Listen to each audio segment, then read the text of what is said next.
एउटा विशाल साम्राज्य थियो जहाँको राजाको एउटै आवाजमा हजारौंको शिर झुक्थ्यो।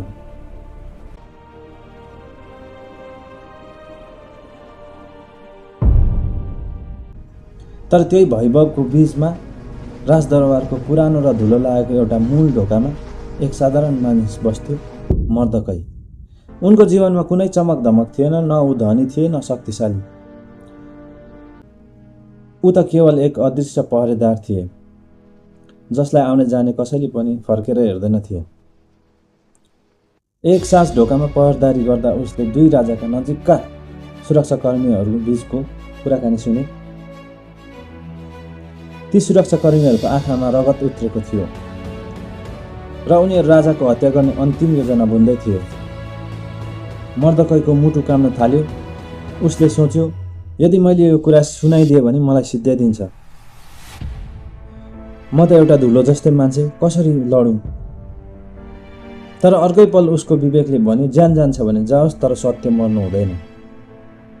उसले आफ्नो ज्यान हत्केलामा राखेर तुरुन्त राजदरबारभित्र जिम्मेवार व्यक्ति समक्ष खबर पठाए, मैले यस्तो कुरा सुने, कृपया जाँच गर्नुहोस्। त्यसपछि राजाले छानबिन गर्ने आदेश दिए। जाँचपछि राजाको हत्या गर्ने योजना सत्य ठहरियो।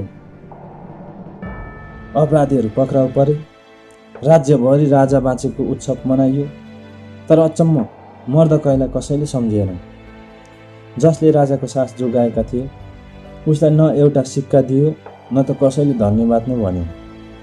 मर्दकै भोलिपल्ट फेरि त्यही ढोकामा आए, धुलो पुछे र चुपचाप आफ्नो काम गर्न लागे। मर्दकैको यो दृश्यले मुटु छुन्छ।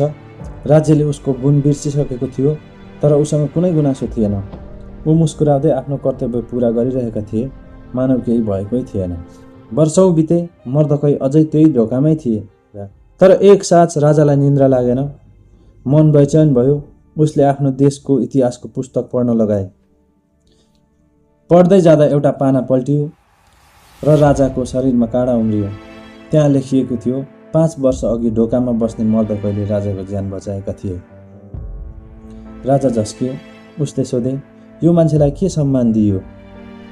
सेवकले बिस्तारै भन्यो, महाराज, उसलाई अहिलेसम्म केही पनि दिएको छैन। ऊ त अहिले पनि त्यही ढोकामै धुलो खाएर बसिरहेको छ। राजा स्तब्ध भए। उसको आँखा रसायो। उसले महसुस गरे कि उसको आफ्नो असली रक्षकलाई नै उसले बिर्सिएका रहेछन्। भोलिपल्ट बिहान सहरभरि बाजागाजा गुन्जियो। हजारौंको भिड जम्मा भयो। एउटा भव्य घोडामा राजाको जस्तै पोसाक लगाएर एकजना मानिस बसिरहेका थिए। मानिसहरू आँखा मिच्दै हेरे। ती तीनै ढोकामा बस्ने साधारण मर्दकै थिए। हिजोसम्म जसलाई कसैले गन्दैन थिए, आज राजाको सबैभन्दा ठुलो मन्त्रीले उसको घोडाको लगाम दोहोऱ्याउँदै थियो र कराइरहेको थियो। राजाले सम्मान गर्न चाहेको मानिसलाई यस्तै गरिन्छ।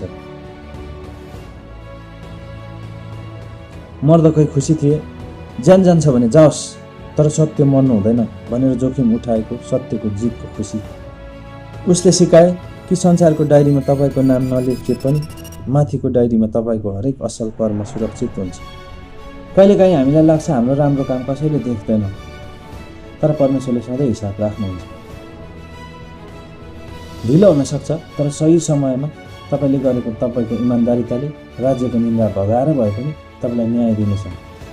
हिजोसम्म जुन मानिस ढोकामा धुलो खाएर बस्थे, जसलाई कसैले गन्दैनथे, आज त्यो मानिस राजापछिको दोस्रो शक्तिशाली व्यक्ति बने। कहिलेकाहीँ धेरैजसो मानिसहरूको जीवन पनि ठ्याक्कै यस घटना जस्तै मेल खाइरहेको हुन्छ। संसारको भिडमा कतिपय मानिसहरू मर्दकै बनेर उभिरहेका हुन्छन्, जहाँ उसको त्यागहरू कसैले देख्दैनन् र असल कर्महरू मौनतामा हराउँछन्। लाग्छ यो दौडधुपको संसारमा इमानदारी र न्यायको कुनै हिसाब छैन। तर यो बाइबलको वृत्तान्त घटनाले एउटै कुराको पुष्टि गर्छ, अँध्यारोमा बसेर बगाएको पसिना र कसैले नदेख्दा पनि देखाएको इमानदारिता कहिले पनि खेर जाँदैन। र यो बाइबलको सन्देश ती सबैको लागि हो जसको मन आज म हारिसके भन्दै रोइरहेको छ, तर खुट्टा अझै सत्यको बाटोमा हिँड्न छाडेका छैन। धैर्य गर्नुहोस्, तपाईँको कथा अझै सकिएको छैन। अन्तिम पाना पल्टाउन अझै बाँकी छ।